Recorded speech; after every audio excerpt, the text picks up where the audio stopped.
Hello everyone. Happy Women's Day to all the beautiful ladies out there.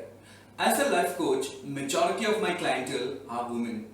And one common trait that I found across, irrespective of the state, the country, is that when women are faced with challenge and problems, they tend to take support from someone who is equally affected. I always believe that two weak people cannot pull each other up. You need one person who is stronger to help yourself up. Make sure that when you're faced with a challenge, you may find solace in the shoulders of an equally affected party, but keep in mind, you're not going to find a solution to come out of that particular problem. Second, I found that women always come up and tell that they are not having equal opportunities. They find that I want to improve my education, I couldn't have a chance. I want to learn something new, I want to achieve something better in life, but I don't have the means and opportunities. Trust me ladies, in this age, it is very easy to do things sitting at home.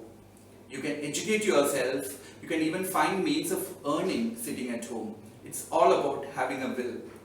At the end of this video, you will find some slides which will give you tips on how you can improve yourself in terms of educating and developing.